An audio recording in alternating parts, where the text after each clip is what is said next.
Chers auditeurs de Haïba FM, bonjour. Nous sommes le 14 août.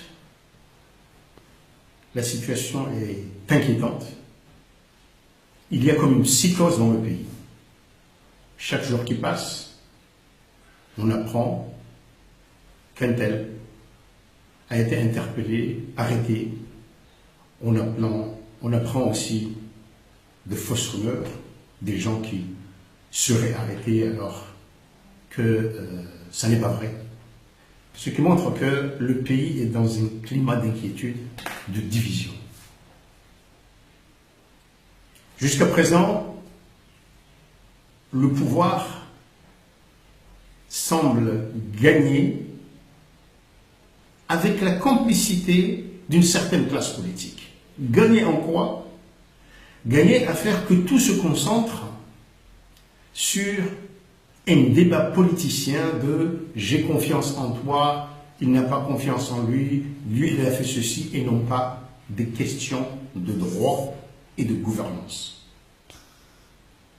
J'interviens ici pour appeler à la société civile, à rester société civile. Nous ne pouvons pas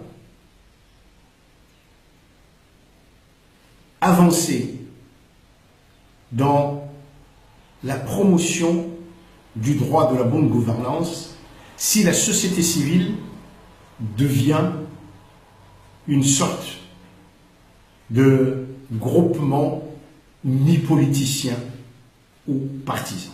Je m'explique. Il ne nous appartient pas de dire qui est coupable ou qui n'est pas coupable. Même si nous connaissons, même si nous savons dans notre faux intérieur que telle personne ne peut pas faire telle ou telle chose qu'on lui reproche.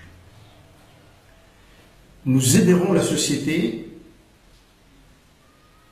en faisant respecter le droit, en tout cas en invoquant le droit, le respect du droit. Par exemple, est-ce que les gens qui ont été arrêtés, est-ce que les procédures ont été respectées? Les procédures sont très très importantes. Est-ce qu'ils ont eu droit, par exemple, à un avocat? Est-ce qu'ils ont été arrêtés dans les bonnes conditions, comme dit le droit? Quelles sont les preuves? Cela est très important. Cela est très important parce que sinon, le gouvernement actuel, comme tout gouvernement du moment, l'échappera belle si nous entrons dans un débat politicien sur ces intentions, etc., etc. Je vais prendre un exemple très précis. Hier, j'ai vu des gens en uniforme avec des voitures où il était écrit GIPN, Groupement d'intervention de la police nationale. Moi, c'est la première fois que je voyais ça. Je suis allé sur le net chercher des textes réglementaires ou légaux sur ce GIPN. Rien. Il n'y a rien sur le GIPN. Si effectivement il n'y a rien, cela veut dire que tout ce que fait le GIPN est illégal. Crions là-dessus, dénonçons, parce que la gendarmerie, on peut à ce moment-là l'accuser de mal faire, mais elle agit dans un cadre légal bien déterminé. Comme la police nationale, elle peut bien faire ou mal faire, on peut la critiquer, mais il a un cadre bien défini. Ce n'est pas parce qu'on invoque la police nationale, il faut des textes pour ça. Donc c'est important. Or, nous ne le faisons pas assez, mais on va faire un débat simplement sur les intentions des uns et des autres. Dans des moments comme ça, où la société est profondément troublée, divisée, on sent la peur des uns. C'est comme si le gouvernement veut que chacun se sente coupable. afin de ne rien entreprendre. Ben, restons citoyens. Exigeons de tous qu'ils respectent le droit. Et que chaque association, groupement de la société civile, au lieu de répondre aux appels des politiciens, qui, eux, ont tout à fait le droit, c'est leur rôle de dénoncer, parfois d'exagérer, parce que c'est le pouvoir qu'ils cherchent. Chaque association de la société civile doit, plus que jamais dans une situation comme ça, occuper le terrain sur lequel est fondé son engagement. C'est à un moment pareil qu'une association qui défend des patients ou qui s'occupe de médecine doit poser des questions que, oui, il y aura un grand hôpital à El Marouf. Mais en attendant, qu'est-ce qu'on fait aujourd'hui? Qu'est-ce qu'on fait pour ces patients? Parce qu'on ne va pas juger d'une gestion d'un pays sur les intentions du président, fut-il réel ou sincère. Il y a à gérer le quotidien. Il a été élu pour ça. Est-ce que le président a pensé à gérer une transition jusqu'à l'immense hôpital? C'est de cela qu'il s'agit. Aujourd'hui, qu'on ne vienne pas nous dire « taisez-vous parce qu'on fait des routes » et l'école. Et ce quotidien-là. Qu'est-ce qui défend l'école? Qui défend les enfants pauvres qui sont dans des écoles où il n'y a ni table blanc, ni table noire, ni même enseignant qualifié? C'est de cela.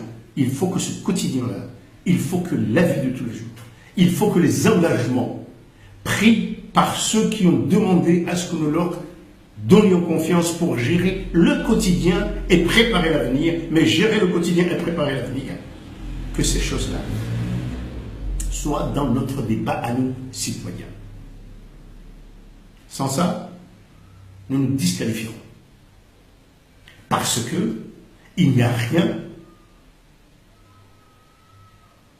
de plaisant, de plus facile pour un gouvernement que de débattre politiquement et d'essayer de dévier toutes les questions sur sa gestion concrète en un débat foireux politique et politicien.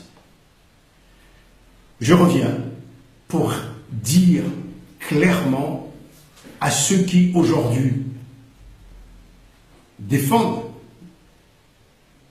le gouvernement et qui, chaque fois qu'une question est posée sur la légalité des procédures des arrestations, disent « il est sambiste,